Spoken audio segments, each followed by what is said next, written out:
Are we live though? Really? Guess we will find out as people drop in.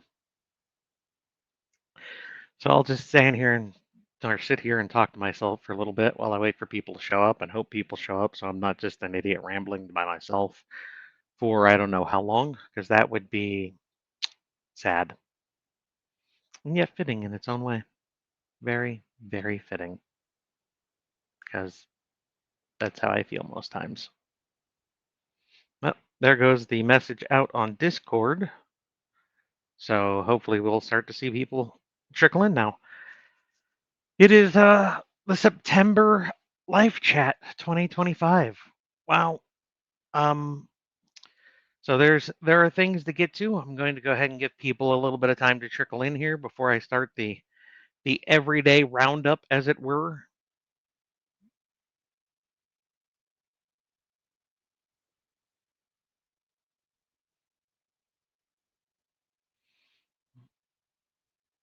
Okay. I start to see people bobbling in.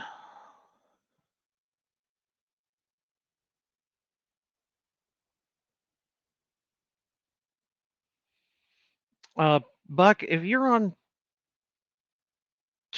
Twitch and you have a message and it's not letting you respond, I'm going to say it's probably a setting on your side because I haven't had that problem before. Um, if you will message me over on um, Discord, I can see about working with you there. But May is a while ago. May is May is a while ago, sir. Yeah. So anyway, everyone, welcome to the live chat. Welcome in September 2025. Things to talk about. Stuff. Stuff is good. Antecedents Legacy 5 was was good. Fell right into line with the rest of the series. No drop off from book to book, from book one to now. It stayed really nice and consistent. So that's nice, guys. I appreciate the fact that you all are enjoying Xander and his fun. Staying on that topic for a second, as you can see on the scroll down there, the pre-order for the audio of Antecedents Legacy 4 is up for pre-order, and that will actually go live in what, just over a week, 9 days, 8 days, I don't know, in a few days, in a little over a week. We'll go with that. Of course, they do have the audio for 5 and Heavenly Chaos 4 as well. Um, I believe that the audio for 4 was recorded. I don't have any information on when that is going to be put up on pre-order yet. Once it goes up on pre-order, I will, of course, send it out there on the social media platforms like I always do, let people know. Um, and then I don't know when they're planning on the recording of Antecedents Legacy 5 yet either. I think, I want to say I talked to Andy about it, and it's going to be, I want to say she's going to record it before the end of October, but just because she records it like she has with Heavenly Chaos 4 doesn't mean it's going to be turned around in the quickest, timeliest fashion. So I am still very much up in the air on that with the rest of you. And then, of course, we have the fact that Aether's 11, Princely Mistakes, is up on pre order now. It'll come out on October the 1st, as our schedule dictates. So, if those of you who have not known for whatever reason want to go over and get that pre order so you can get it first thing when it drops, feel free. If you're a uh, KU person, then it will be along on October the 1st. Since everything has been up ahead of time, hopefully it won't take them too terribly long after the book goes live for them to turn it over into KU. Um, I think the longest I've seen them delay it for has been 12 hours, which is frustrating, I know, but I can't do anything about it. So that is that. Let's see. DragonCon was good. They are supposed to put up the few panels they recorded at some point on their YouTube channel, I have been checking. They have not done it yet, because I know that the Fantasy Lit track that I had a few panels on did have a camera hooked into the sound system because they were supposed to record them. Um, so there should be a couple of panels that people can see later on YouTube. Once they put them up, I will grab links and throw them around social media so you guys can see me panic while on panels as well as not just doing not just my randomness here.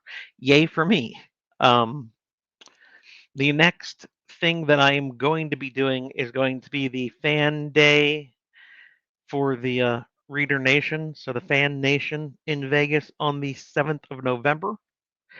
I will be there just that one day for when, the fans can buy their ticket, come in, walk around where all the vendors are, talk to authors, get some books that are there. I think they're also going to have up the pre-store where you can purchase books ahead of time for them to be at the tables to be signed and ready for you as well. I am not positive yet. I still need to look more into that. I've been a bit busy. The thing that I have been busiest with, besides my writing, has been, of course, the Kickstarter, which you guys have know has been up for a while. And it is going to end on the 26th of this month, so 11 days away. So if you have not yet backed the Kickstarter and you want to back the Kickstarter, that is something to be looking at and going to go get. There is a link around here somewhere. I think it's in a banner, maybe. We have, yeah, no, we have that one anyway. Not a banner. So there is a link. I'm sure somebody will post it in the chat. Yay! So you guys can go and grab that information if you so want to. It funded within 7 minutes, so it's going to happen. It's just a matter at this point of how much, how many, and then the logistics and the process of getting everything done. However, to talk about all of that, I will bring in the Potato Queen herself to go ahead and explain more and talk things up because it's mostly her baby. Hi guys. Um so there were a few questions I also did flag about the Kickstarter. But yeah, we have the next stretch goal, which we're hoping to hit before the end. We've got about 2 weeks left of the campaign, so if you talk it up, share it, talk it like I one thing that we can't do, we can't post it on like the groups, but if it gets talked about on the groups by a fan, I didn't tell you to. So, but yeah, the Kickstarter is doing well. It's definitely been a success for us. And I'm going to hide this because this is bothering me. But there is a link in the chat. So if you guys want to click on that, share it. That is what we've got. What am I missing? Don't ask me. I have no fucking clue. Quick, we could be cheeky. Yeah, no, I'm still here. So, so Kickstarter is doing well. I mean, here we go. How surprised? Daniel was absolutely surprised. I didn't even get the Discord DM or the announcement finished and posted before it was funded. But I was really, really happy that we got funded and we hit our first stretch goal within like an hour and a half. So that was also good.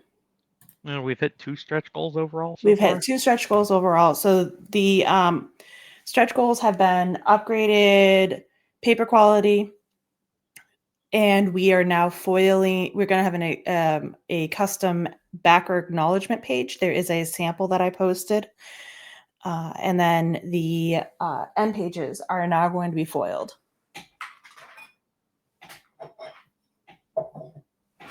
So on this, the end pages will be foiled. So if you can see that, that is all shinies. All the shinies. And there's pretty much everything about this book that we have in the sample. That if you were at Dragon Con, you got to handle this. We were showing it to people, definitely handing it them, and the quality is very nice. The upgraded paper quality is already on this. Everything is about pretty much the same, except for the fact that the bookmark ribbon will not be blue. It will be a white to represent the novice level. Do you want to show off the glass again so they can see Oh, there's other stuff here too, guys. I don't want to. So this is not the exact design. The design is shown on the Kickstarter, but these are the slate coasters. So you can see that they're natural edged. Some of them might be a little bit rougher. Some of them might be incredibly sharp. I will make sure to talk with the people who are making them to make sure that if we can catch any that are super sharp, but please note that they're natural edge. We tried to look for other things, but it upped the cost by like double or triple. And that's why we were trying to keep costs reduced. So this is just a previous design. The other design will look exactly like the end pages. I mean, I do have a glass that could go with the coaster, but this is the glass. So as you can see, oh, no, you can't see. You need something dark on the inside of it. Yes, I do. There we go. So you can see that there is a flame. And then on the bottom, we will be readjusting this design ever so slightly.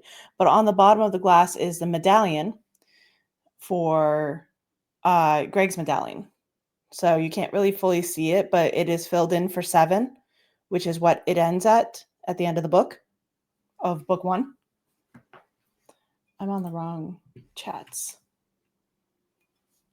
So these are also, we did make it so that you can get the glass and coaster separate from the box bundle. What you did see this was the leather keychain strap. It will be foiled and stamped with the Aether's Flame on it. So, but this is the strap, so you can see like how big it is. It's actually it's a good size. Put your keys on it, put whatever you want on it.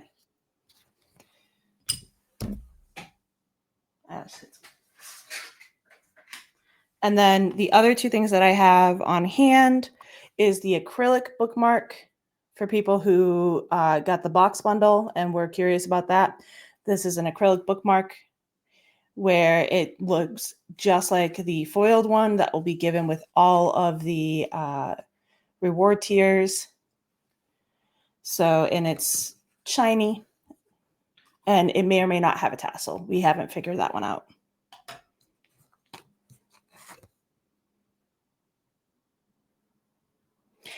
That last one. And then this is the foil bookmark. Just note that this is not going to be the teal color. It will be silver, but this was our trial run. So unfortunately, the teal just doesn't match the cyan. We were hoping it would, but it just doesn't. So we are going to switch to silver. There are other things that are not included in that I have on hand, that I don't have on hand, are the enamel pins and the printed artwork. So is the leather keychain the same material as the cover? No, it is not. It is actual leather. So the cover is a faux leather bound. This is actual leather. I believe I included I thought I included these specs into the listing. It is a 4 to 5 ounce veg tan leather. It may change slightly due to availability, but this is actually being handmade by a officer of Daniels. He is up in Alaska, and he does very beautiful leather work. And he was, we are working with him to get this taken care of.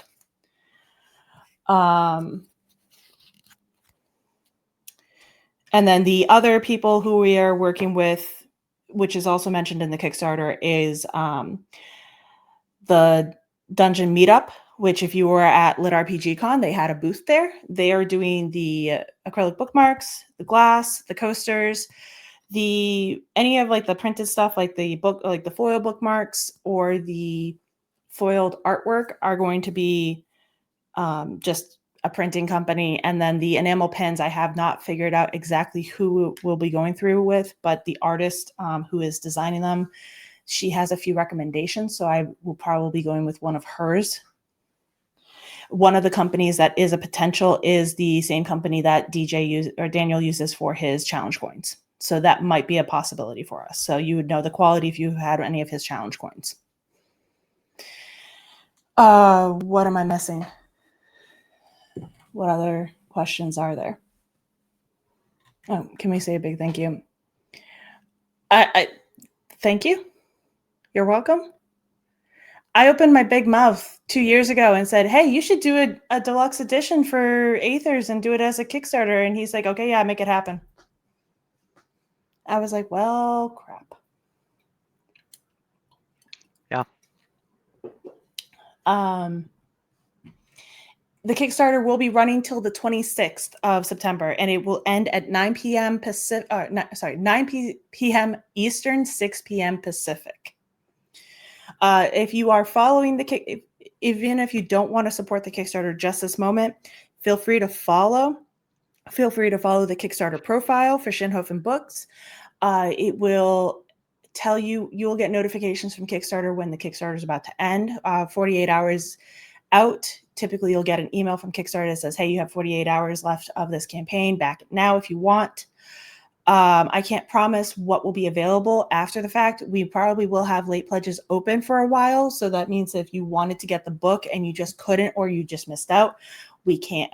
Well, if you missed out and you're listening to this, then that's anyways, but if you wanted to get it, there will be late pledge options, but I can't promise how long that will be open till, because we will need to be getting a count to the printer so that they can print off the tip-in pages so that those can go to Daniel and he can sign those and then send them back, and then they can bind it all and then ship it across because it will be shipped across overseas via freight. So again, it's still going to be a couple of months, but at the same time, that's a month, like months of getting production going, getting it all sorted. So we don't usually leave a lot of stuff open for long after the campaign runs, just so that we can make sure we have enough quantity on hand and and have it ready for fulfillment. That was a tongue tie.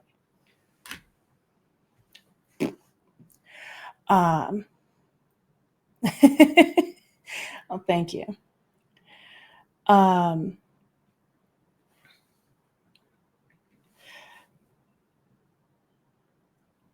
can't. Oh, shoot. You just had one, I think.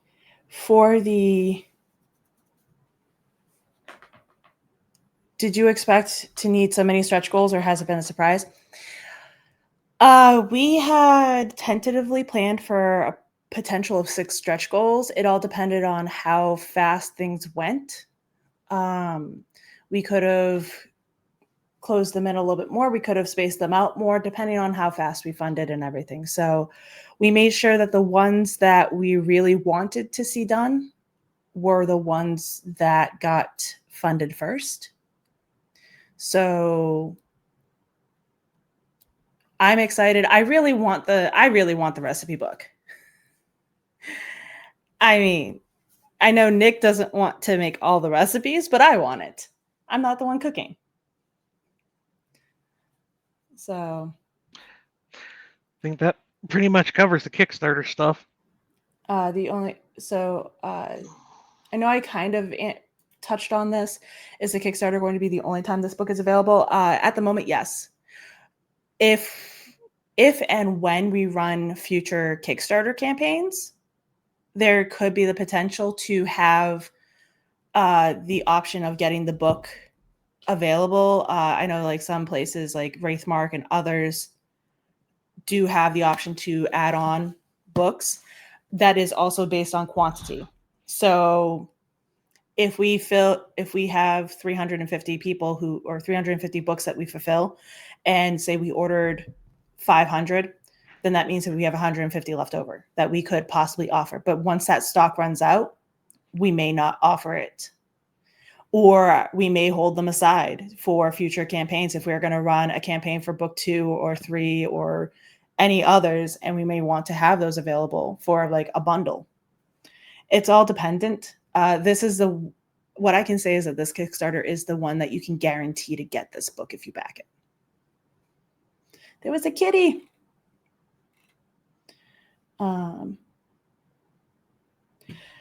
Outlaw, that is already a consideration that we may have books available for future charity auctions or other stuff.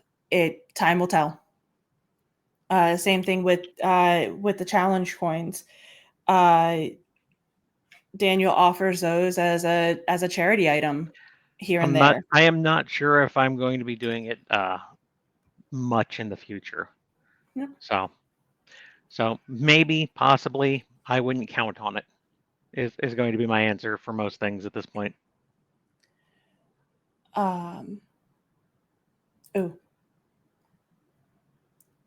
Wolf, there's a potential for another. Definitely for book 2, that will be looked at once we get the final numbers, once fulfillment is either massively in progress or we are pretty certain on all invoices being paid and everything. We will look at the profit of the Kickstarter and see what was made, what the success was. We have certain metrics already in place to determine if it was a success. And I will say at the moment, yes, it was an absolute success. And there is definitely consideration for another campaign for this series. For other series and for other potential things, there's definitely a consideration and definitely being looked at into. There, word. Oh, I went to go hit work. That is in regards to me doing charity item raffles at various conventions. I am not sure I'm going to be doing them a lot in the future, and I'm not sure what I will put up, if I put up anything at all. So I don't know if that's a question for me or for the Kickstarter. Honestly, it's my best-selling series, so you start with a thing that people like the most of.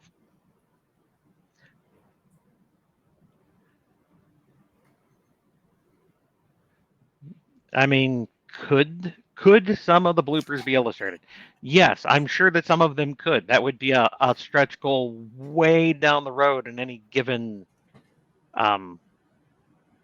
Kickstarter, though. It's not something I would think would happen, because the only people who would really get those would be people who knew the bloopers ahead of time, and not everyone listens to audio. So if I was going to do that kind of thing, those would be digital artwork only. I wouldn't. That would be an interesting thing. I mean, like, I guess what Elsa with eggs would be one that we could consider. Her threatening to shit in eggs. Yeah, which I'm not even certain what type of.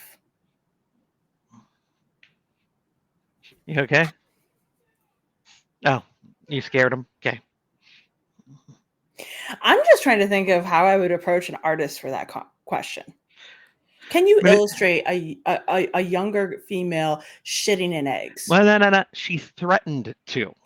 But so all you would need would be the illustration with a thought bubble, basically saying, "I will shit in your eggs." Okay. Yeah. So I mean, it's really not that hard. Some of them would be quite simple. True. So. I think that's it for me. Can I go back away? You can go hide in the corner again. Yes. God knows I wish I could while I'm doing these. It's okay. I will leave, and I will just make sure everyone stays in line behind the scenes. Yep. She has a banhammer, folks. Don't tempt her.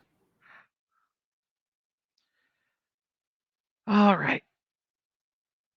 We will go ahead and see about getting started on all the questions you guys have given me.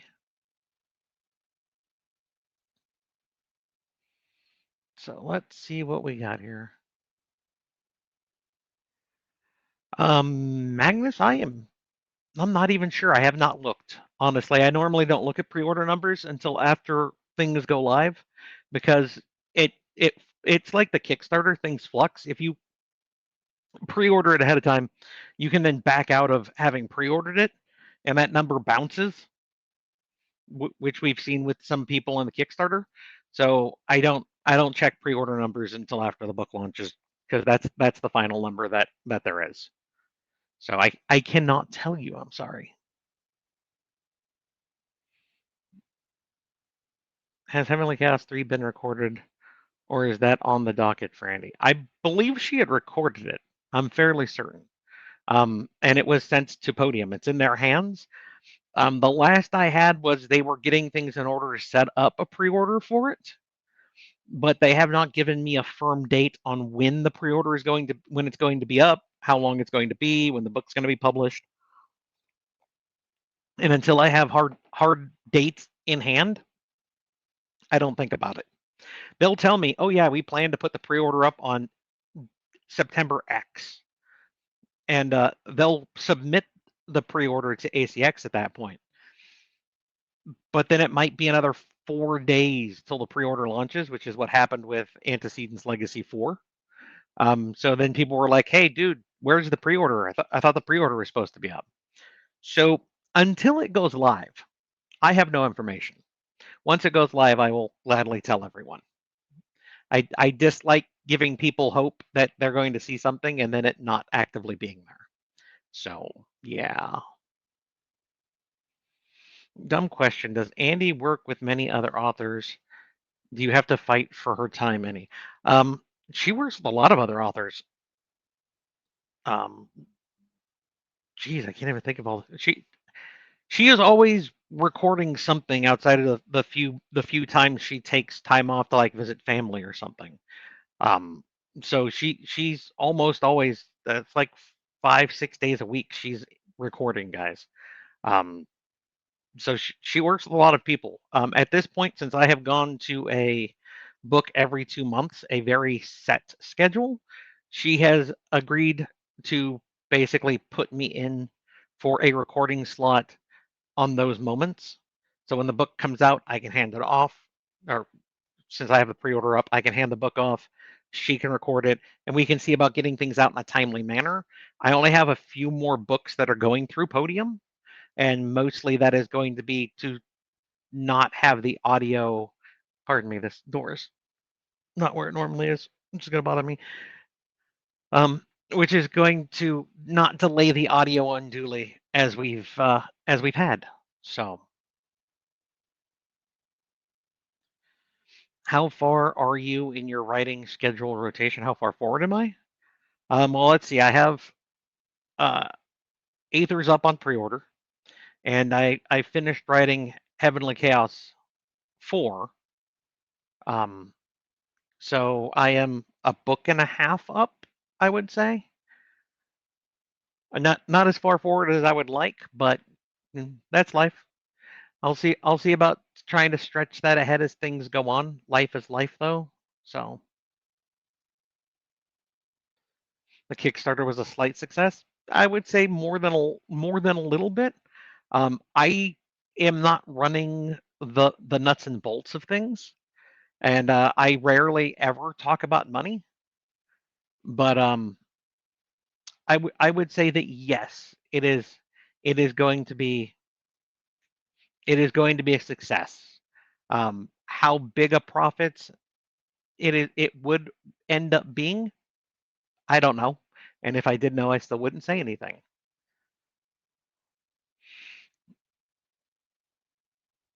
You want the digital cookbook. I understand. I know one of my officers is going to be cooking and getting recipes together and stuff if we do hit the 75,000 mark. So we will see where people are.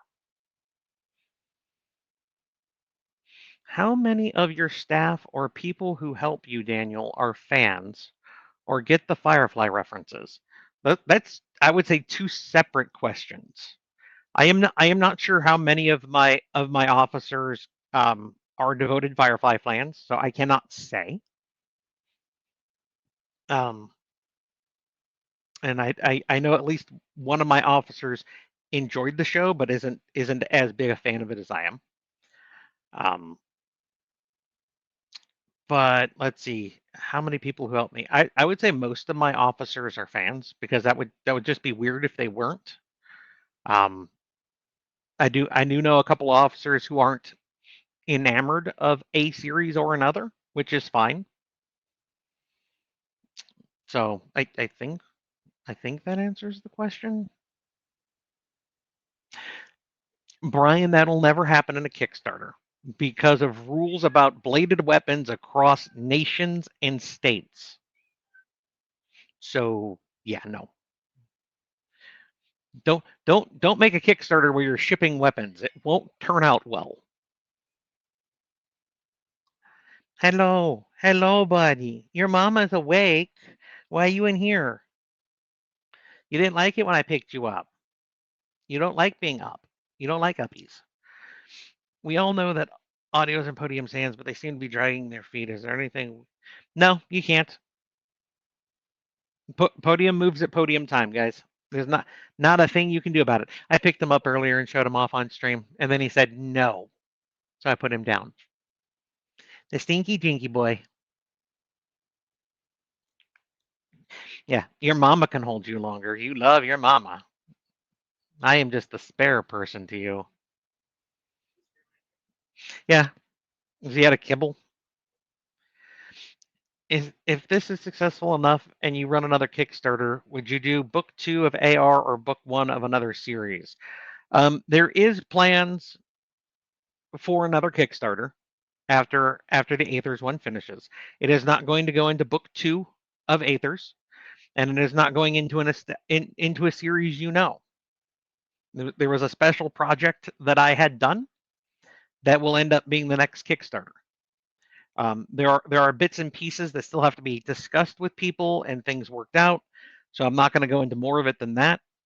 After that finishes, we will probably see about rolling into book 2 of Aethers. I mean, because at least Aethers 1, as you can see, has been a success. It'll be interesting to see what the Potato Queen dreams up for the second Aethers. Honestly, I assume at the moment a second series that gets Kickstarter would be Heavenly Chaos. If I was going to do another series to get started through Kickstarter, yes, it would be Heavenly Chaos 1. But I think at the moment I have at least the next 2 Kickstarters already in mind. We will have to see if I will talk to the Potato Queen about whether Aethers 2 or Heavenly Chaos 1 would be the better go-to after the next Kickstarter. At the moment, I would think Aethers 2, but there are people who know how to look at things in a better manner than I do. Because honestly, guys, I'm just a person who smashes my face into a keyboard and rolls it back and forth to get the stories out of my head. So, you seem slightly less stressed. Has your health been better? My blood pressure is still a problem. I take my meds for it. I am slightly less stressed because I do not have 2 cons directly in front of me.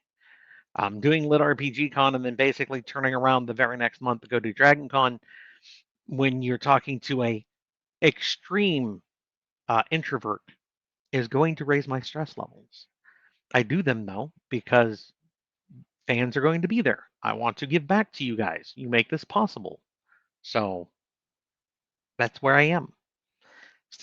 Kickstarter question, unrelated to current book. Have you ever thought about running a Kickstarter to see if there was more interest to do a continuation spin-off of AG? It would take time out of the rotation. I mean, technically I could write it as an extra book, but there are other books that are clamoring for way more attention. So yes, I probably could. Will I? Probably not. I have other series I would like to see out there first.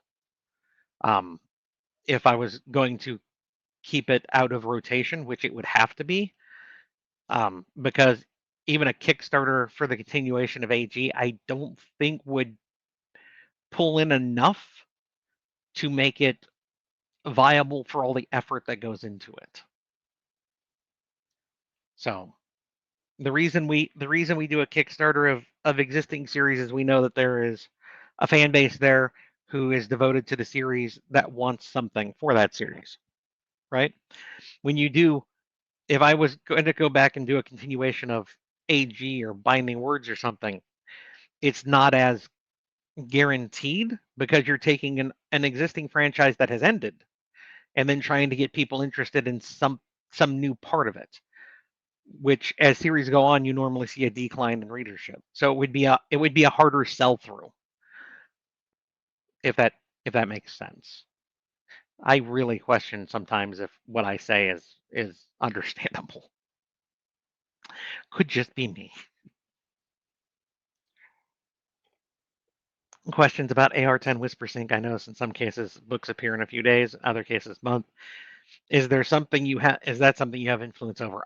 The best I can do is send a message off to ACX and ask them, since AR is with me, it's not through a publisher. I can ask ACX, hey, can you look at this and see if it can be whisper synced?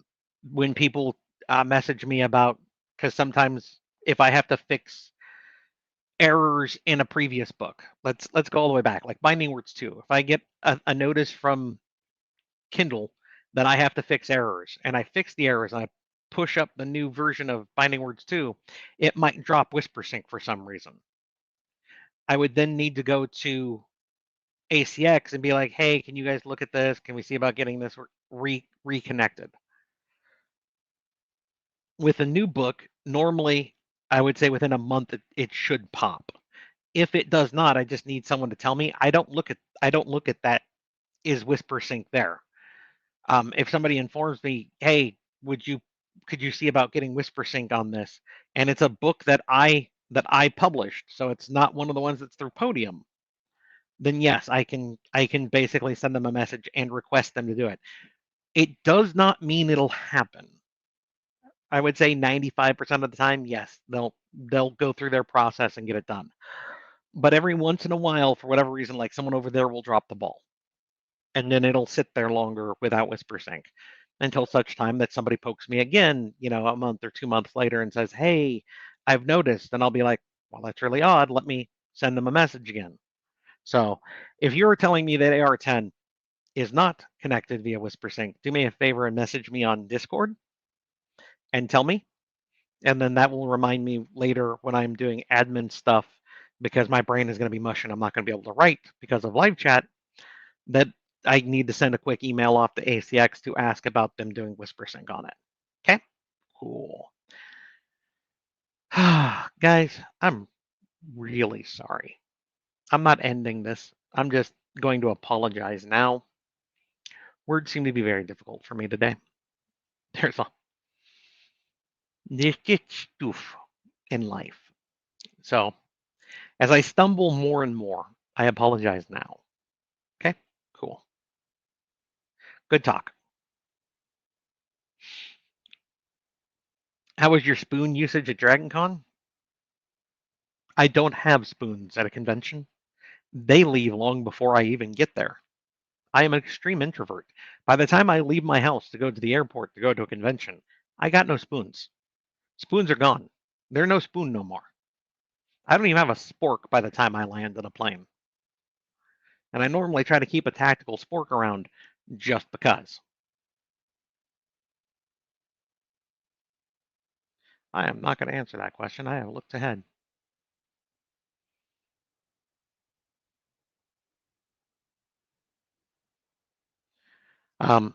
So my spoon usage at DragonCon was non-existent because I did not have any.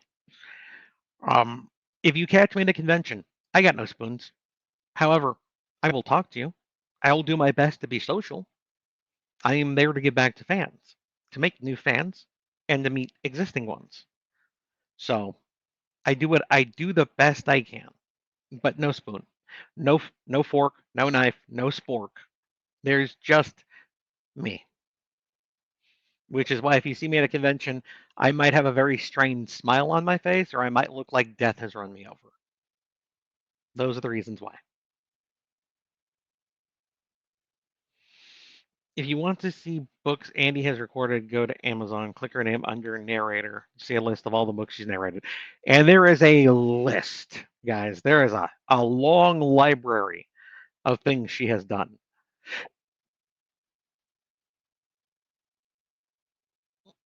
Would you ever write a series more raunchy than Apocalypse Gaze, or is that probably the raunchiest level you ever? You mean like total number of sex scenes in a book kind of thing, or sex scenes in a series? No, AG is going to be the high water mark. Honestly, looking back, I would say that AG probably got a little more fappy than it really needed to be in some ways. There were a lot of character moments that happened, especially for Alvin and Gothy, and then Alvin and uh, Mousy.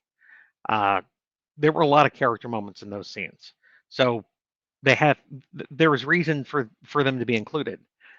But I like where I am on how and when sex scenes make it into books now. I think that there's reason for them. It's not just, oh, hey, I should put a fap factor in here for somebody. So um no, I think that'll end up being the high water mark for levels of adult content in any given book and or series. And Kuma, the question you asked, which I'm not putting up and I'm not going to answer, should tell you everything you need to know.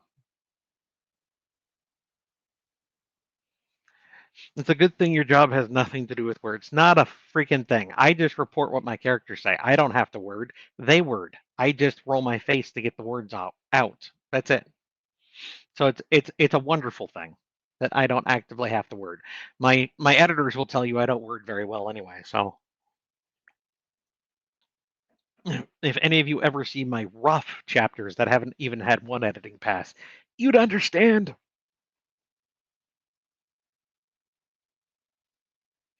It's no worries. You speak whole books with just a look. Well, I appreciate that. I like to know that the ogre glare is there for a reason. And by the way, guys, I've almost caught up with all your questions. So you you might you might want to put some more over there. You might want some more things in there. Oh, 100%. 100%. My editors are amazing. They do fabulous work. I am glad that I have the two of them. Um, I know that it is outside of you guys on here telling them thank you, it's mostly a thankless job. A lot of editors never get any credit for the jobs they do, or get any credits or kudos for what they do, especially for trad publishers. Um, so I thank them all the time. Not so much. It's not that I'm not excited for it. I don't get the battle tech really anymore. I mean, I probably could. Me and Sean could, do a bounce it back fourth game like we used to do. But there's a lot of time and effort going into setting up each unit and then basically blowing each other apart. And there's just I don't have a lot of time to put into it myself anymore. I don't have the will to throw extra time into that endeavor as much anymore. So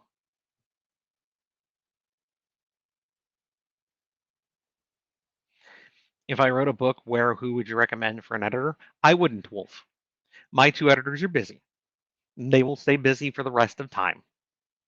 Um, and those are the only two editors I actually know. If I wanted to find another editor, I would have to go to other people that I've made contact with and ask them to help. So I actually can't help you there. I will not let you have my editors though. That will not happen. I keep them busy every day.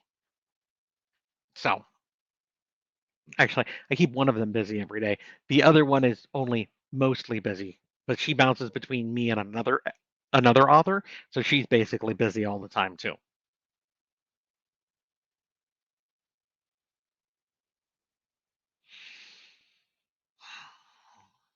I expect them to fuck it up. Honestly, anytime anything has the mass the fan base it has, and then has been put on the shelf for years, and then they finally go, oh hey, that has a massive fan base, maybe we should make another season of it. I expect them to fuck it up, and I will be very very sad if it ever happens and it's not fucked up. I will be very very happy. What is your favorite part of Heavenly Chaos? Yes, yes, we'll just say yes. If my wife ever reads AG, I won't be able to tease her about her movies. Pretty much. I mean, honestly, with the amount of love out there for monster fic, for dark fantasy, dark romance, so on and so forth, I am still continually surprised at society that that's okay. That can be celebrated across social media platforms. But harem, not so much. Then again, harem, like I said, goes from basically my range to just pure fat fodder. So yeah. Are you ever coming to the UK? I mean, one of these days I would like to. It's not going to be for years yet, though. I have a lot of other things that I have to get in order myself first. But like, I do have a passport. I made sure I got it a couple of years ago. I'm going to keep it up to date. I'll renew it when I have to. I do have plans to eventually travel, um, but it's not going to be quick. It's not going to be soon. So, as far as authors go, it's great what you and the officers do for the community. I always felt welcome and inviting, and it's far more than many other offers I've seen and read. The lit RPG community, with us being indies, though trad is slowly making its ponderous way trying to get into the genre. They failed remarkably badly the very first time they tried because they didn't understand anything. Um, we'll eventually get around to it, but indie authors are normally more accessible. We have to hustle ourselves to get fan base to keep people engaged. It's a never ending. It's a thing you have to do. If you can write the best book, but if you're not engaging, your books better stay top notch 100% of the time. Um, a lot of indie authors, we write really good books. We write fabulous books. But we also try to make sure that we have far more accessibility to us than you'll ever had for most traditionally published authors. And I think that makes a world of difference. Um, I don't know if I am me and my officers are more accessible, um, or if the community is better than any other author in the same space. Um, honestly, just the only rules I really have are don't be a dick. Stay away from the topics you should know better than to talk about. Um, so I mean that's all I ever ask for, and I try to be kind. I know we've had some issues here or there with people on Discord, and most people are very open to discussion. Some people sometimes gnaw on a bone and they won't let it go, and sometimes you have to kindly ask them to stop. And I think that's the worst we've ever done. Because like I'm not here to be a dick to you guys. Um, because I don't want to break my own rules. But sometimes if somebody won't let a point go, we just have to okay. I think we should stop here. And if they don't, then we have to remove them from the Discord. But by and large, we try to be very very open about things.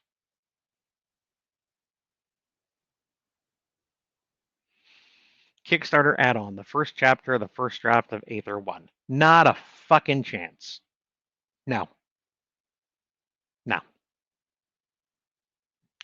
Kickstarter is so tempting, but damn, it's expensive for an Australian. Might need to do some budget yoga.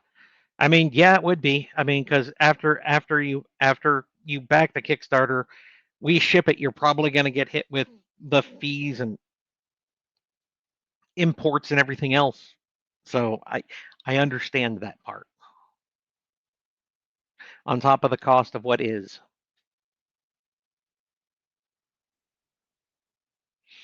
Were you surprised at the rate Kickstarter met its goals? I mean, yeah, 7 minutes.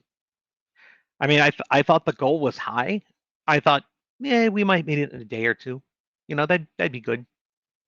I I have a hard time seeing what I write as something that people love though too. So I have a very dim view of myself and what I do. And it's not good. I know that. It's something that I should be working on, and I do try to work on. But I'm continually surprised.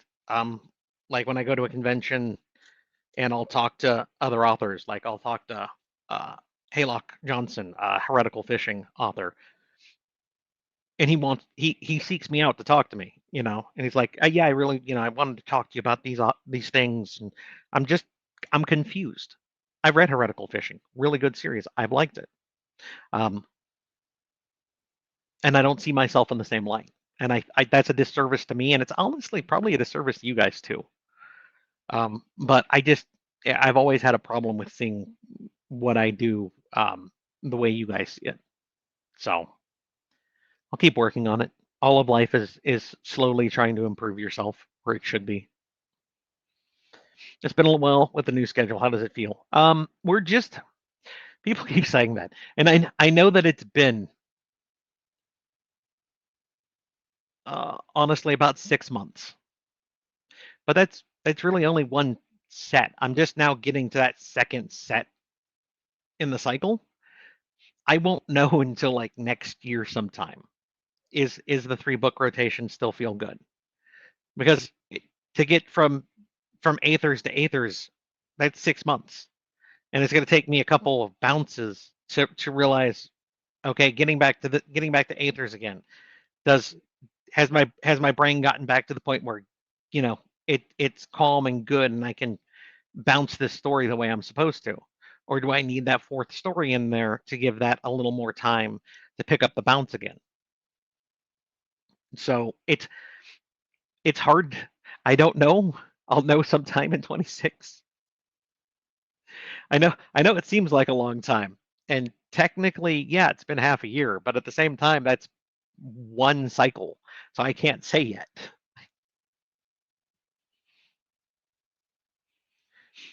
You can't have it as editors, they're under blackmail.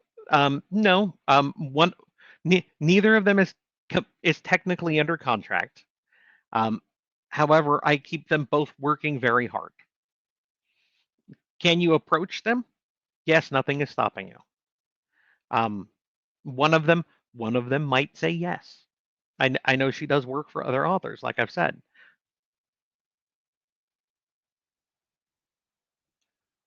Would you write characters that is like Greg and Seamus combined?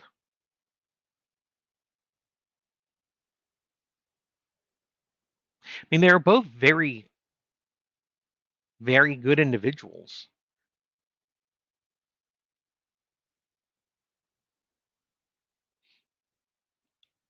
Honestly, they have a lot of personality traits that are the same. They both have a strong sense of justice. They both have a very strong moral values.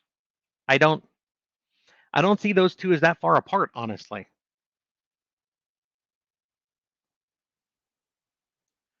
Which officer will be writing the cookbook? I know someone said Nick, but what's the Discord? I'm not telling you. You can you can wait and either figure it out yourself or wait for it to come to fruition if it happens.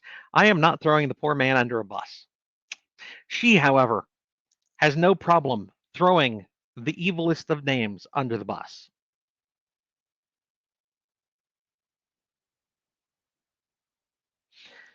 an introvert myself, did you at least enjoy your time at Dragon? I've always enjoyed my time at every convention I've attended. I get to see friends that I wouldn't see otherwise. So like the only time I get to see my officers basically is at a convention. They all live in other states. We all have lives. Yes, we talk on Discord, but it's not the same.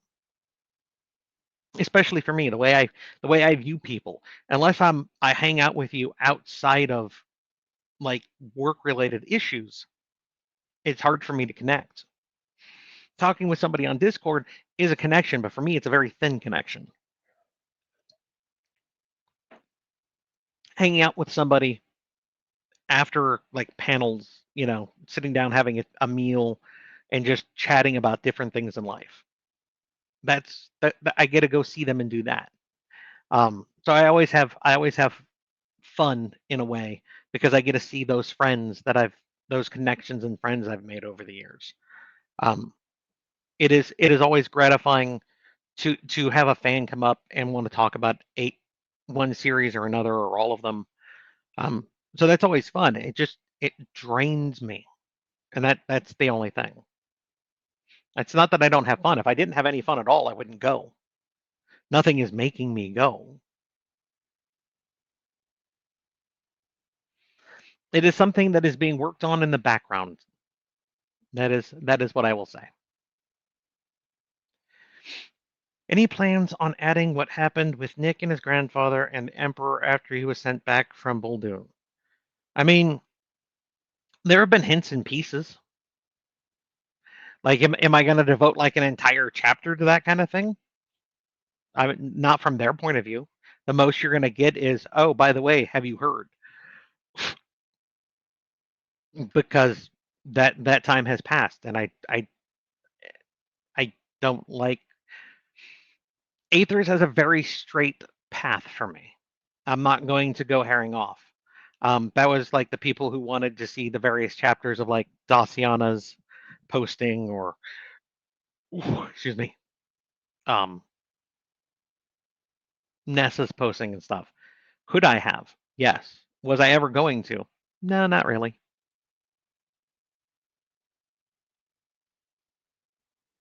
That mug is one I got on Amazon, and I'm not sure you can find it anymore. It was just a ceramic mug. It's got a castle on it. Bought it on Amazon. It's really nice. I own two of them. I rotate them out for water. Those are my water cups. It's the only thing I drink out of those is water. It is always on my desk. I always have a water cup on my desk. It reminds me to fucking hydrate.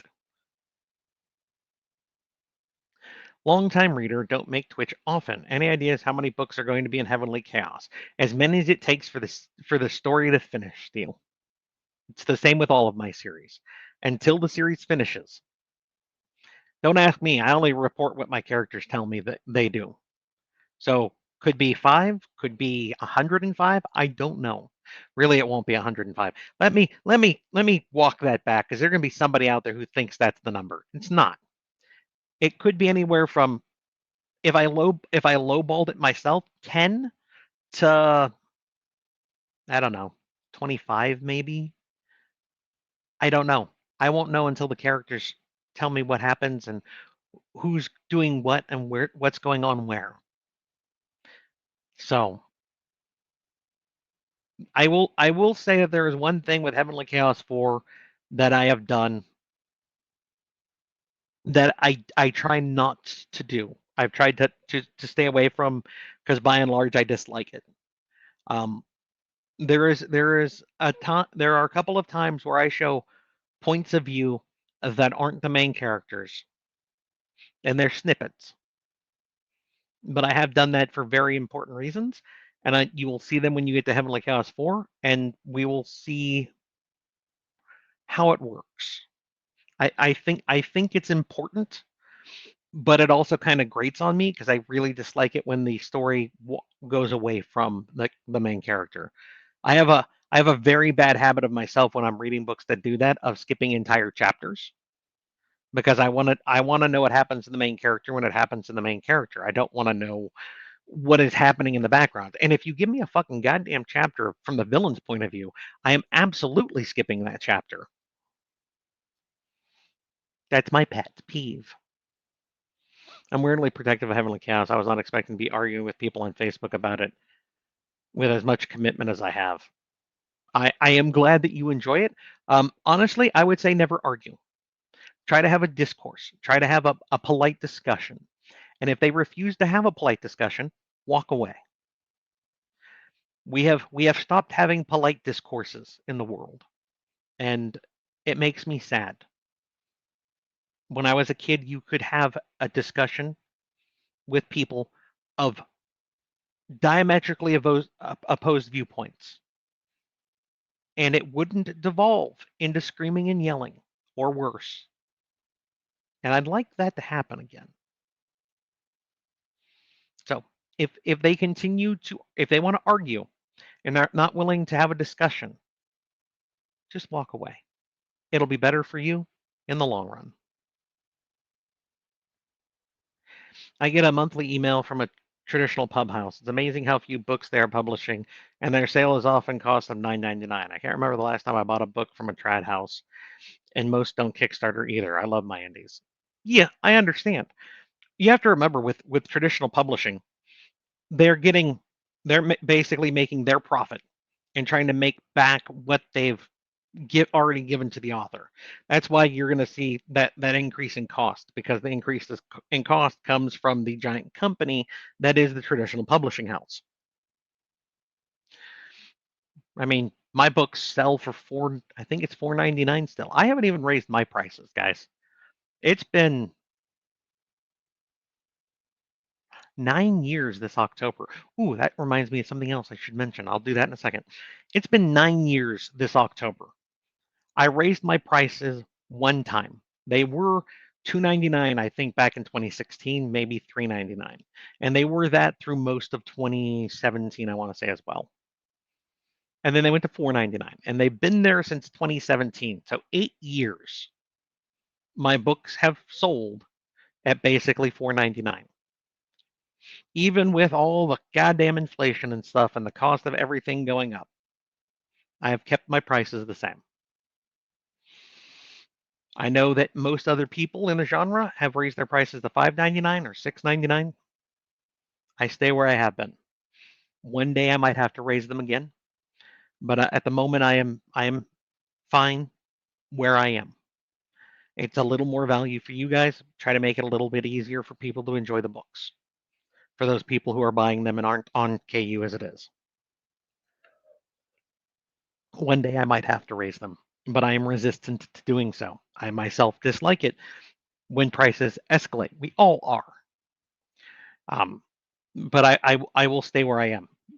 That extra dollar that I would get 70 cents out of it, because I get 70% of what the cost is because of Amazon. They get 30%, and that's the best percentage I can get from them.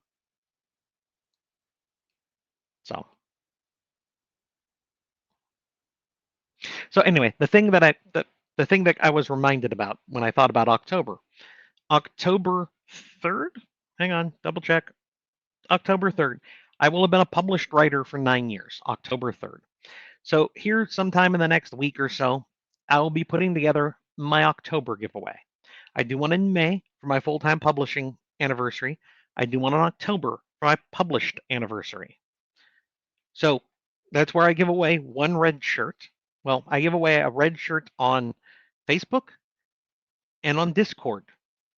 So you have 2 chances of being red-shirted in one of my series. And then I give away coins. And I normally do, was it 15? 15 on each. So there's going to be 30 total winners in theory, because somebody can win on both platforms. But you only ever get one red shirt. And I'm keeping track of that now. I had to do that a year ago, and my editors told me I have to stop reusing names. So, okay, I keep a spreadsheet because I kill most of them, Arctic. That's why it's a red shirt. Learn your Star Trek lore. Lore. Wow, words are hard, folks. Once again, they're cameos, but with a high probability of death. I have killed most of the people who have cameoed. Then you have the rare ones like Serenia, the Archivist, or Paul, who apparently runs a Venturi in a city in the Empire. Sometimes they don't die. Um, but I give away 2 of the red shirts, and then I give away 28 coins.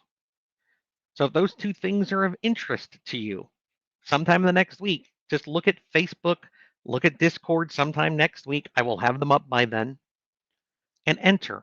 They're normally very simple contests, and it comes down to answer the question correctly and don't double enter on the same platform. You can enter Facebook and Discord, not Discord twice, not Facebook twice. Okay, good talk, folks. Good talks. Not sure it's been discussed before, or if it's a blacklisted subject given the controversy with Audible revenue sharing. Is there any worries with your income reducing? There's always worries about my income reducing, Ghosted in. Audible being Audible. You got to remember, Audible is just a subsidiary of Amazon. Amazon owns like 75% of the goddamn market share of ebooks and like 80 some odd percent of the revenue for audiobooks. They have a very tight control over the industry. And what they do and whatever they want to do, you either agree with it or you step away from the platform. Stepping away from the platform when they own that large of a market share is tantamount to cutting your foot off if you're an author. There are those who do very well going wide. There are those who've had to do very well going wide because of issues with Amazon and Audible. So yes, I'm always worried about that. Is it something that I personally can change? No. And if I can't personally change it, I try not to devote any worry to it. So there's a little bit of worry, but I can't do anything about it. Can I sign a petition? Yes. Will that petition actually move Amazon? No. They're a corporation. The only thing that'll move them is their bottom line. Are they making steps to try to rectify the issues? Not really. They are making steps to ensure that they continue to have a market share. And that's it. Will I step away from those platforms? Nah, probably unlikely in the short term. In the long term, it would take there being another platform that was reliable that I could convince enough people to go to. And then I would do what a lot of other authors have done or publishing houses have done, like Mountaindale Press, for instance. They have their own website. They sell things on their website, and I think it goes through mostly like BookFunnel and stuff. And those are viable platforms, but they're not Audible. They're not Amazon. But they put them up there for like a month or two first to get the diehard fans to go there because there's a bigger percentage they can haul back from that. And then they go wide into those other platforms. Or, they will then go into KU after having pulled it down so they can be in KU. And I'm not even sure if Mountaindale Press does KU outside of like maybe book ones. I don't know. I don't look at what other people are doing. I just do what I do. It's bad market practice, but honestly, my plate is full just trying to write things. I can see why some authors get annoyed being asked the same question a billion times. How would you suggest they handle such issues? Answer them? Yes, it gets annoying. The only time I can see it getting to the point where it's truly annoying is if you put off writing a book for, a half dozen years or more. And in which case you've done that to yourself. But honestly, like the most common question is, hey, when is the next X going to come out? Insert series here. Just answer them, point them in the direction that the answer is in. There's no problem with that. Is it repetitive? Yes. Point them in the right direction. That's it. It's not hard. You shouldn't get annoyed by that. You should be flattered that they want to know. I don't have a problem with that. Honestly, some of my officers get far more annoyed than that than I do. With antecedent, you just answered. Man, this is the follow-up question. Timing, fucking perfect. With AR, how many books are you planning? Hang on. Let me answer the first question first. As many books as it takes to tell the series. I just write what my characters tell me. I that was such a beautiful 1-2 questions. I love it. I'll just answer the same way I always do. I don't know. I never know. Guys, I thought Alpha World was going to wrap up in 3 books. It took me 8, which honestly should have been 9. Don't ask me. I don't know. I just report what they tell me. That's it. Are you looking at seeing them grow into the power? Are we going to get a power up time skip to the finale? There are time skips coming, and I normally put time skips in where there's you've seen them on a smaller scale in the books that are currently out. When a routine is established and there's nothing else going on, a few months pass, a few weeks pass, and my editors kill me for this. The time passes a bit at the start of a chapter. They're like, okay, you have X amount of chapters with those. We need to change up the verbiage in that first like 2 sentences so it's not as repetitive. Cool. And that's why I have editors. They help make my books better. But you already see time skips, and you'll get time skips when there's not a lot happening that needs to be talked about. So yes, you're going to have time skips in the later books of Aethers. It's going to happen. There's going to be years at a time where not a lot happens.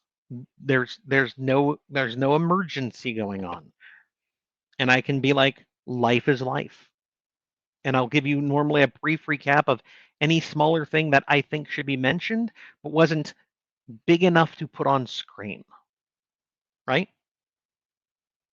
But no, I'm not suddenly going to be like, hey, by the way, guys, book 13, yeah, we're skipping all of the master tier and grandmaster because now there's this big thing that I want to cover. And then book 14, we're going to skip grandmaster to elder, and then I'm going to cover that. That is not going to happen. The only reason that would happen is if the series took a fucking nosedive off a cliff and I had to wrap the series or I'd lose money. That would be the only reason. But no, I am not planning it. And Aethers being my best-selling series, I don't think it'll ever happen. I hope that answered the question. Knowing your weakness is good, fixing them is better. I mean, it's true. It's true. Some weaknesses can't be beaten, though. Technically, you're supposed to be able to get yourself out of a truly introverted nature and make it so you're not as introverted. The people who told you that were never truly introverts. I am on the far end of the introverted scale. It'll never happen. Do I know that's a weakness? Yes. Can I accept that weakness? Yes. Am I ever going to fix that weakness? Fuck no. But the quote still stands. And it seems like the rotation would be exhausting, but I would never want to discourage your writing. No, the rotation keeps the series fresh for me. That's when I started rotating series back in Alpha World 4 because the story was starting to get to that heavy point. So I needed something different. So enter Apocalypse Gates 1. Something far different, something fresh, something that snapped, that I really enjoyed. Which then when I got back to Alpha World 5, I was ready. We can hit this really dark moment. We can talk about the things that are going to make people cry. And then I jump back into Apocalypse Gates to refresh myself again. That is why I rotate. It keeps me producing better. There are other authors I know who are like, no, I write the 3, 5, 6 books of a series, then I move on. And you know what? That works for them. And that is 100% the only advice for writing you should ever follow. Find what works for you.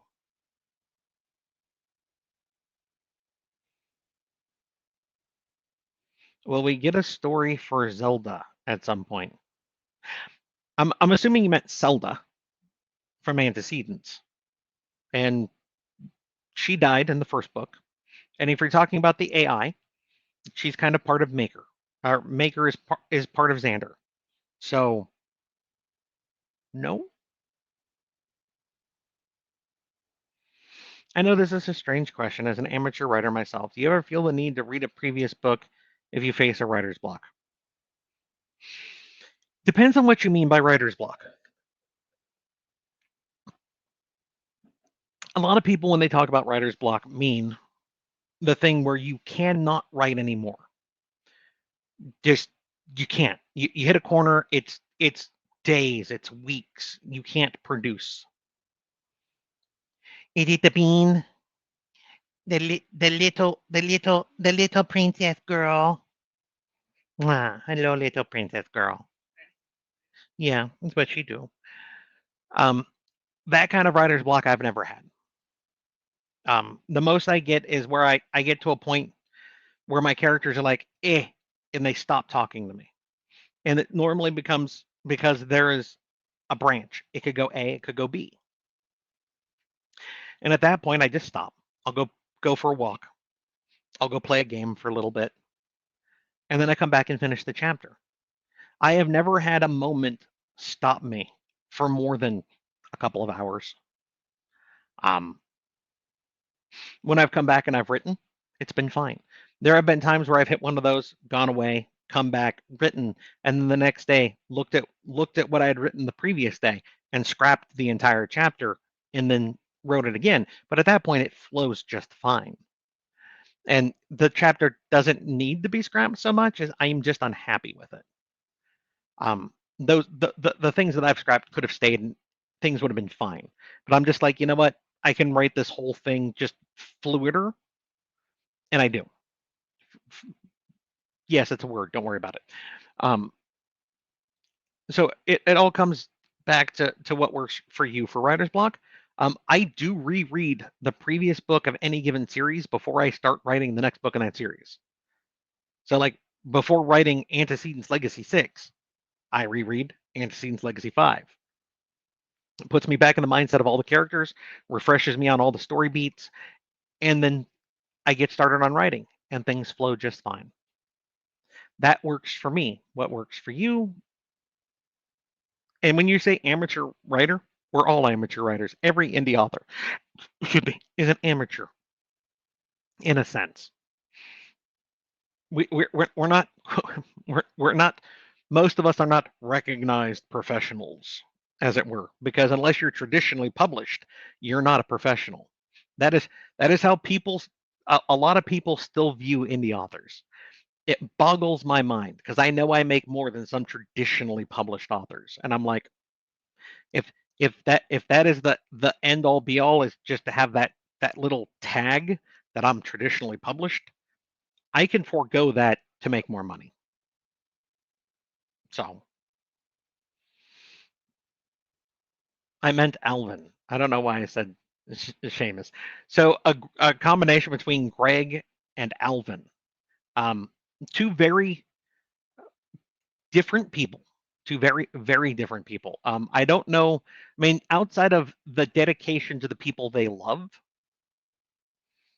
they don't have a whole lot of common ground. So at that point, it's just a completely different person. I wouldn't say they're a combination of those two. It would just be a whole new individual. So yes, I'm sure I'll write somebody in who's like in between those two at some point.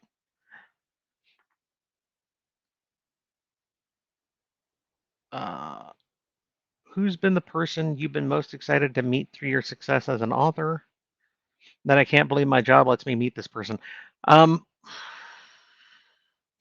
on what you mean by meet. Like sit down and have a talk with, or just like I shook their hand because I was at a convention with them. Because depending on what you mean by meet, that changes that entire answer. So I will let you clarify, and then when it comes back up, I'll answer it. Someone brought it up on Facebook, and I know you're an after-action reporter, but I think Nick Shun and his grandfather need to be present and bitch-slapped hard when Aether reveals himself. I mean, in a perfect world, we would all love to see the people who gave us grief slapped down in in a manner that is very cathartic. Would it ever happen? I very much doubt it. How and when Aether is going to reveal himself has been discussed before. It will be discussed again. I very much doubt either of those two people would be there in that moment, though. At the dating game show at DragonCon, which character were you role-playing as? Nick Shun. That was one of the panels that was supposed to be recorded, so I really hope that they put those panels up. I told everyone I was playing a villain from Aethers. I was playing Nick Shun. I got into trouble on that panel, and they had to stop and remind people that the views expressed were the characters of the series and not the author or those of DragonCon themselves. So I really hope they put those panels up on YouTube because I really want other people to be able to see that. I had a lot of fun with that. I was the only villain on that panel.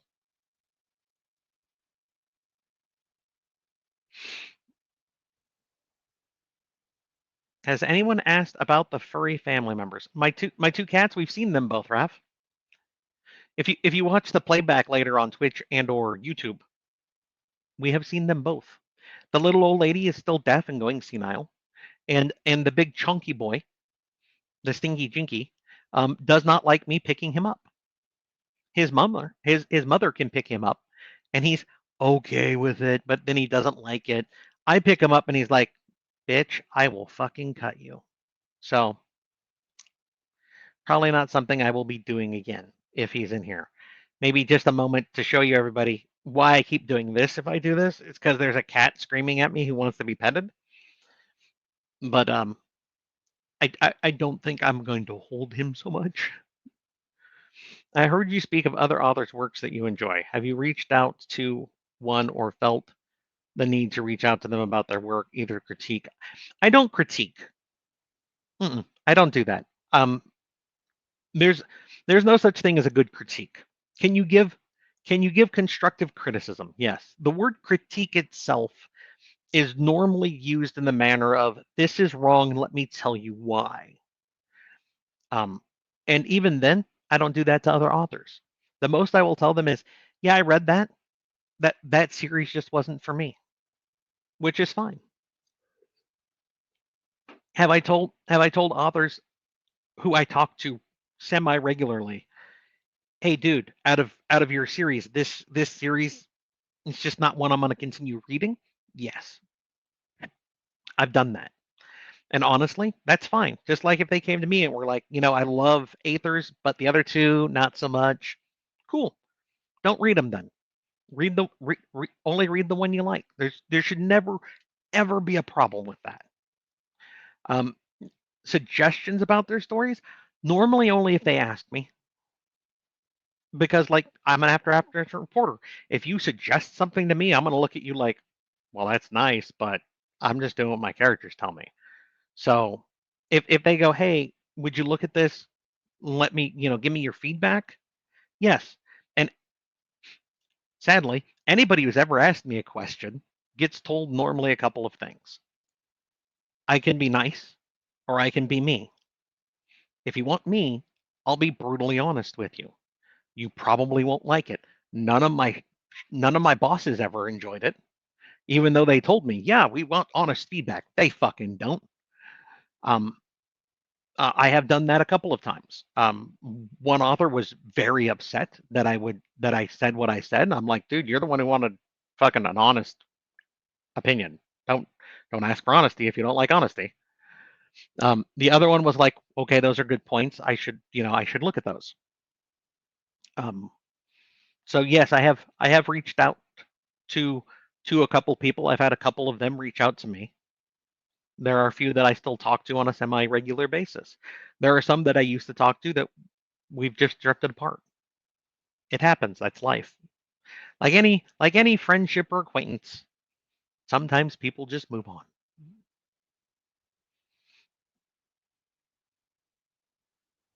Aether's straight path, binding words, why did life bonds happen? AG, what is a straight line when curvy is best? I mean, yeah, fair enough. Fair enough. So you hated the Wheel of Time then? I was not enamored with most of the Wheel of Time. I was actually really fine with the Wheel of Time. I enjoyed it I enjoyed it enough, even with the vast menagerie of character points of view, right up until they introduced the other people who came back from across the sea with their collared Azi Sendai, basically. And that's where I just went, I'm done. I'm done. I'm done. I'm walking away. So what was that? Like book 6, I want to say? Book 6, book 7? I mean, I read up till I think 12 at one point.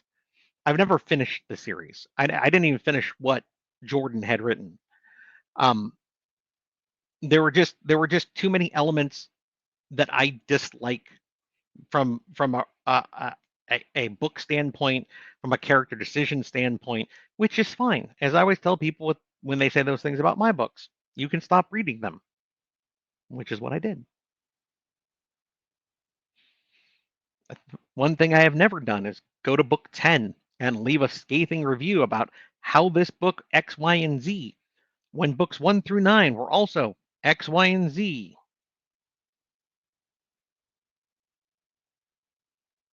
Really conflicted when it comes to series length.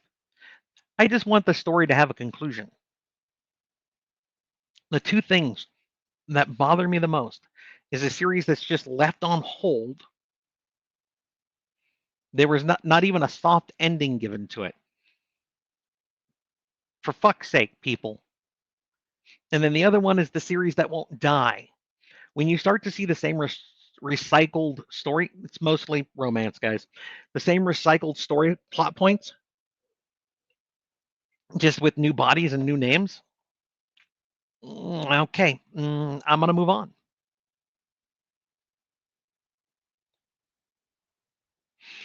I love the small point of view changes in Heavenly Chaos. There have been from the other primary characters in the series and really helped with the character. This is different, Wolf. And yes, I did that with Atropos and Sadie specifically for a reason. However, what I was talking about earlier is different, and you'll see in book 4.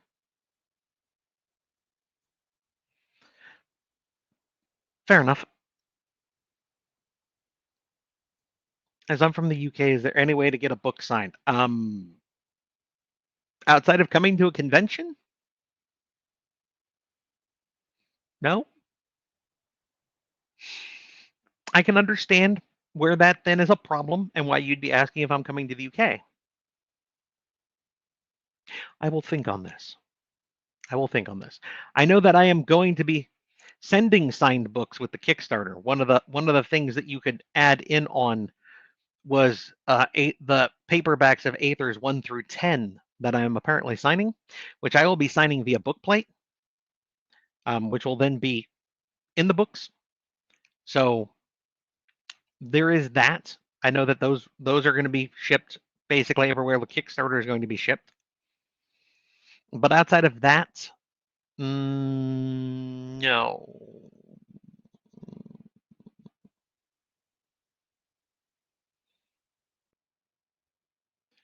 Where was I?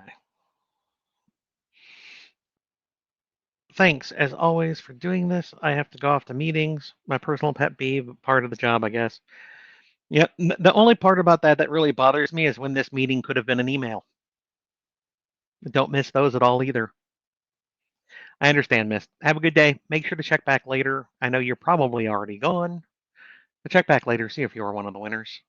This way, I can try to get people their coins in a timely manner.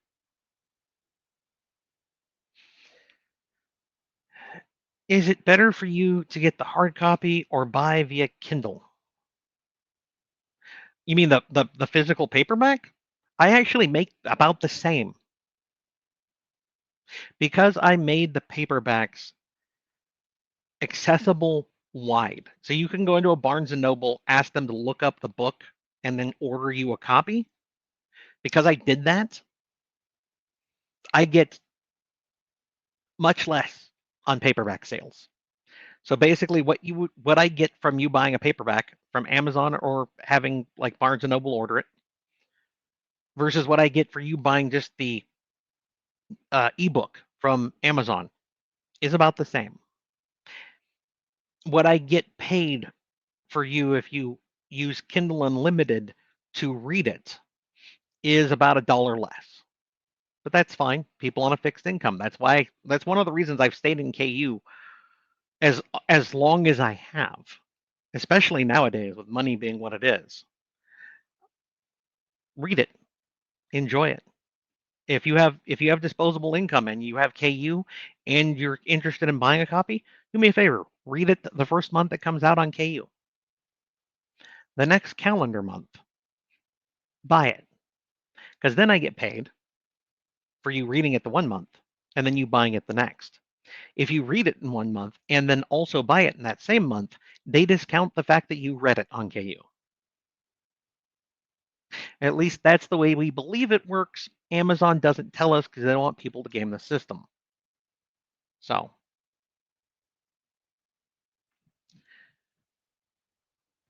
are you saying I could get into your book series and then die an embarrassing death? There is a chance that you will be in one of the book series, and there is a better than 50% chance that yes, you would probably die a death of some sort. Basically, I take books I have written that are not yet published.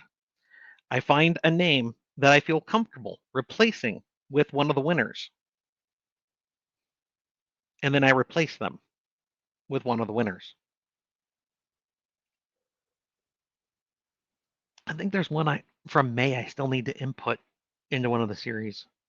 I think I got a spot in Aethers. I need to go and look at that. That is something I need to go back and look at.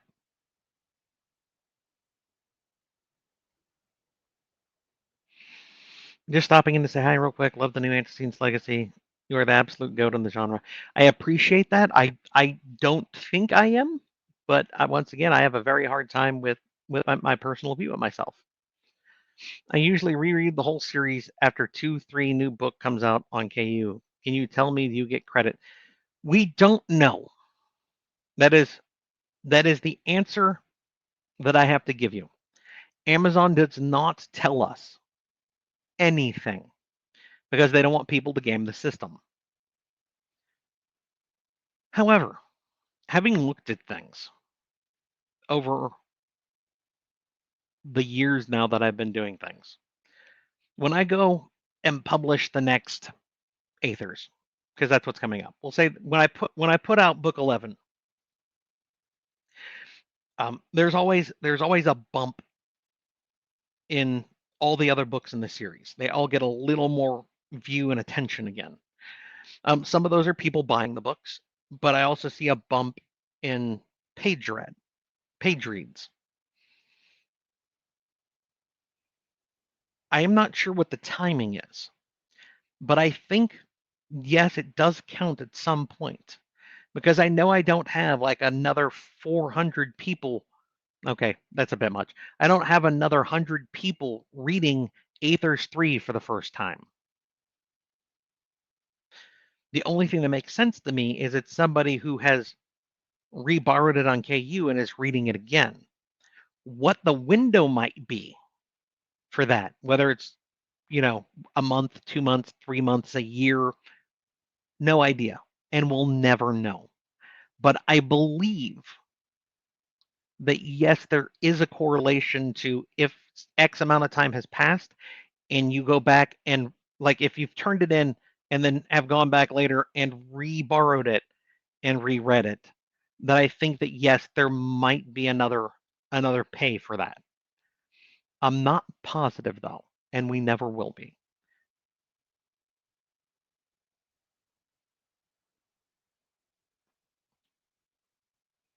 I hope this doesn't go into spoiler territory. What was the biggest curveball your stories had outside of beating the paladin out of Hero?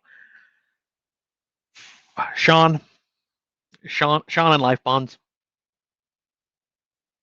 Sean and life bonds. I've said that a lot. Aether should reveal himself via strippergram. They don't have strippergrams, so that would be really weird to do. Oh, trust me, getting in trouble is not hard to do. I want to see a bunch of lit RPG authors get together at a panel and roast each other on their series. I mean, it would take finesse. It would take the right authors. It would definitely 100% have to be the right authors. To make sure that people don't walk away injured in a couple different ways. Would it be possible? Yes. Will it ever happen? I don't know. That would be something that you could mention to like the staff at Lit RPG Con. But yeah, it would definitely take, I would think, some careful consideration on who was going on that panel, and I would like to see it kept to like 5 people maximum. The more people you have on a panel, the less time you guys get, the less time there is to actually like talk about things. Not a question, but I love how you write your characters. I get so emotionally invested with all the relationships and feel the heartbreak when something big happens. Thank you. I appreciate that, Raggedy Man. I really do. I just write the characters in my head, so I am glad that they are as real to you as they are to me. Yeah, you can stop reading, Raph. I always say, if you're not enjoying something, don't read it.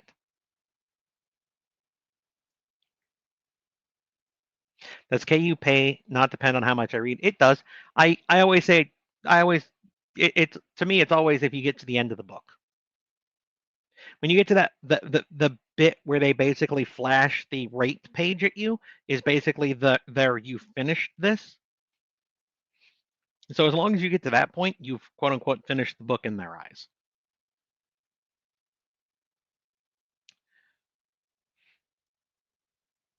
Is there any lore behind the reoccurring Skippy?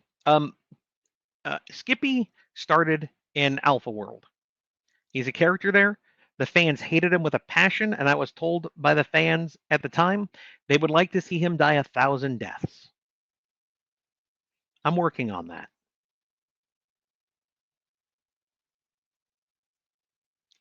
Recently, Amazon has got some flack straight to the face for getting rid of movies off their platform, even though people bought the movie. It depends on how their verbiage is. A lot of places are changing their verbiage, so it's not you buy, it's you're leasing the rights to, and that's how they're going to get around that. If they say you bought, then that's a problem. And I know that they especially caught flack in like the EU where some laws are a bit stricter. But it comes down to verbiage, and a lot of places are changing their verbiage so it's you lease access to instead of you bought the rights to. So, following on what you said about waiting a month between KU and buying the ebook, same as Audible and the hard copy. No, you can do those whenever. It's just the ebook, KU versus buying an ebook. So recently reread both AC, I'm assuming that's Alpha World, and AL, and I noticed that a dwarf in both series was named Hammerhand. Was that intentional or just a good dwarf name? Just a good dwarf name. I mean, most dwarves are smiths, right? I try to stick with what I consider dwarven names for dwarves. So Copper Eyes, Molten Veins, Hammerhand, things that work. And my last question, because I don't have any good questions, thank you for everything you do. Your generosity, your time, your energy, and gift is greatly enjoyed and appreciated. Thank you, Eve. I appreciate that. And that, ladies and gentlemen, was the last question I had. And we are at hour and 40 minutes. So I'll give you a couple of seconds to throw me anything else that you think I should answer. but he was still a dwarf. Still a dwarf. Comes from a long line of Hammerhands. He just decided to get into banking instead. Some people go different ways from their families. There's nothing wrong with that. I'm sure it caused a rift between him and his father. Or, his mother, depending. It's hard to tell with the beards. 42. It's the answer, so it must be the meaning.